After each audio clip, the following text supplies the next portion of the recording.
हरे कृष्ण। सरल धर्म चैनल पर चर्चा चल रही है अवतारों की। पहले हमने विष्णु भगवान के अवतारों के बारे में समझाया। अब बारी है रुद्र के अवतार की। रुद्र का कौन सा अवतार? 11वें रुद्र का अवतार हनुमान जी की बारी है।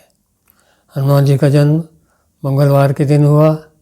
कब? कोई कहता है कार्तिक की पूर्णिमा को, कोई कहता है चैत्र मास की पूर्णिमा को, कोई कार्तिक की एकादशी को ही बताते हैं। ये खैर चीज़ें आती हैं, मतभेद आते हैं कल्पभेद के कारण। आपको पहले बता चुके, एक कल्प ब्रह्मा जी का एक दिन होता है। ब्रह्मा जी के एक दिन के बाद प्रलय हो जाती है, फिर दूसरा कल्प होता है।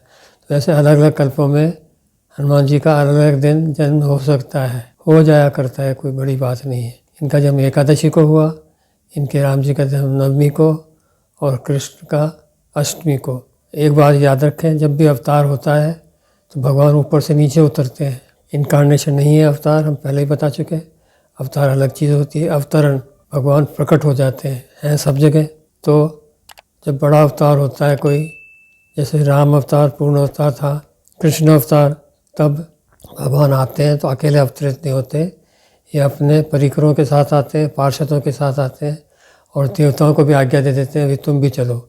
ये सब लीला में सम्मिलित होते हैं, अवतार के साथ ही रहते हैं और अवतार के साथ लीला करते हैं, इसलिए आते हैं। और जब राम जी का अवतार होना था, जब इनके प्यारे शिव जी को सराहा नहीं गया, उन्होंने कहा हम भी अवतार लेंगे, और उन्होंने हनुमान अवतार लिया हनुमान जी के रूप में। रुद्र के अवतार हैं ये, 11वें रुद्र के अवतार हैं। तो ये मत समझ लेना इनमें शिव जी की 1/11 पावर है ना। अवतार में सारी की सारी पावर्स होती हैं, सारी शक्तियाँ होती हैं। जिनको काम में लेना होता है वही काम में ली जाती हैं। तो शिव जी के पूर्ण अवतार हैं हनुमान जी। ये कैसे पैदा हुए? ये वानर केसरी इनके पिता हैं, क्षेत्रज पिता। इनकी माता है अंजनी। अंजनी वानरी थी जिनको शक्तियाँ थीं, चाहे जब वो स्त्री बन जाए, चाहे जब वानर बन जाए। ऐसे ही पावर केसरी में थी, पहले में हुआ करती थी। वानर जाति थी एक स्पेशल जात, ये वानर भी बन सकते थे, कभी मनुष्य भी बन सकते थे, स्त्री पुरुष जैसे अपने जैसे, और कभी वानरों जैसे बंदर ही। तो उनमें ये पावर थी। माँ हुई अंजनी, पिता हुए केसरी, और मानस पुत्र हैं हनुमान जी किनके? वायुदेव के। वायुदेव के औरस पुत्र कहलाते हैं ये। इस तरह नहीं होते जैसे स्त्री पुरुष के संग से पैदा होते ना, ये वायुदेव के आशीर्वाद से पैदा होते हैं। ये आप पहले भी बहुत सुना होगा आपने, महाभारत में भी। बिना संबंध स्थापित किए, शारीरिक संबंध स्थापित किए, देवता लोगों में ये शक्ति होती है कि वे किसी स्त्री को संतान दान कर दें। तो वायुदेव ने इनको संतान दान की है, और वाल्मीकि रामायण में सही सही लिखा हुआ है। उन्होंने कहा है कि अरे भाई तू इसमें मत समझना कि तेरा एक पतिव्रत धर्म भ्रष्ट हो गया है। नहीं, मैंने मानसिक रूप से तुझे गर्भाधान कराया है। तो हनुमान जी पैदा हुए, मानसिक पुत्र बने इन्होंने। अब जब भी हनुमान जी का नाम आता है तो रामायण में तो जाना ही पड़ेगा आपको, रामचरितमानस में जाना ही पड़ेगा। राम जी की बात आएगी तो इन्होंने लीलाएं करी राम जी के साथ। तत्व से थोड़ा सा हनुमान जी को जान लें। इस संसार में 3 मुख्य शक्तियां हैं, सृष्टि करने की शक्ति, सृष्टि का पालन करने की शक्ति, और फिर समय पर सृष्टि का संहार करने की शक्ति। ये 3 मुख्य शक्तियां हैं। ये तीनों ही ओंकार में, ओम प्रणव में के अंदर स्थित हैं। और ऐ शक्ति विष्णु की शक्ति है, ऊ शक्ति शिव की शक्ति है संहार करने की, माँ मैं ओंकार के मैं में है ब्रह्मा की शक्ति, सृष्टि रचने की शक्ति। ये सब हनुमान जी में है। हनुमान जी का है ऊ है गया, हनुमान जी का नू ऊ बन गया, और हनुमान जी का मैं ब्रह्मा शक्ति हो गई। तो हनुमान जी में कितनी शक्तियाँ हुई?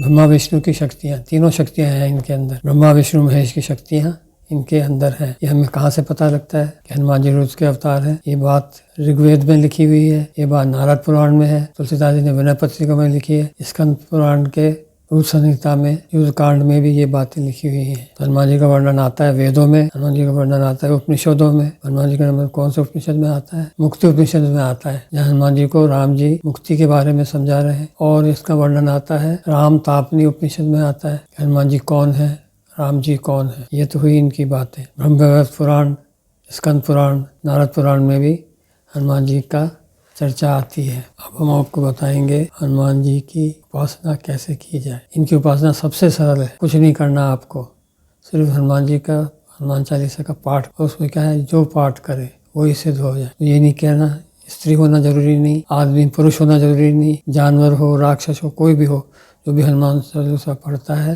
वो सिद्ध हो जाता है। हनुमान जी की उपासना से क्या मिलता है?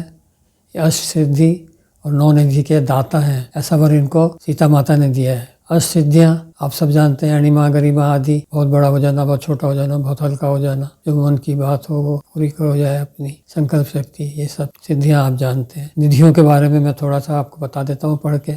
एक निधि होती है महापदम। महापदम का मतलब है ये एक तरह की मणि होती है, नीले रंग की, हल्के नीले रंग की। इसका मतलब होता है आपकी खूब संतान हो और आपका वंश चिरकाल तक चलता रहे, ये हुआ महापदम। फिर होता है पदम। पदम क्या होती है सिद्धि? ये होती है आपस में प्रेम। बहुत बड़ा आपका परिवार होता है, सब में आपस में प्रेम रहता है, ये हो गई पदम सिद्धि। उसके बाद होती है शंख सिद्धि, फिर होती है मकर सिद्धि। मकर क्या है? विजडम, नॉलेज, इसकी सिद्धि हो जाती है। फिर होती है आपकी मुकुंद सिद्धि है, इसमें आपके पास कुछ भी खाने की चीज़ों की कमी नहीं रहती, खाने का अथाह भंडार होता है आपके पास। और कश्यप सिद्धि है, कश्यप की तरह आपका खूब घर बार होता है, खूब जमीन जायदाद होती है। फिर आती है कुंद सिद्धि। कुंद सिद्धि जिसके पास होती है बहुत सुंदर होता है और उसकी आस औलाद भी ऐसे ही सुंदर होती है। फिर आती है नील सिद्धि और फिर आती है खर्व सिद्धि। खर्व सिद्धि आपके स्वास्थ्य संबंध होती है। ये निधियाँ मिलती हैं। सिद्धि में बोल गया गलती से, निधि ही है ये। इनके बारे में कैसे किया जाए इनकी साधना, आगे हम और आपको डिटेल्स में बताएंगे। अभी यहीं विश्राम लेते हैं। हरे कृष्ण हरे राम राम राम हरे हरे, हरे कृष्ण कृष्ण कृष्ण हरे।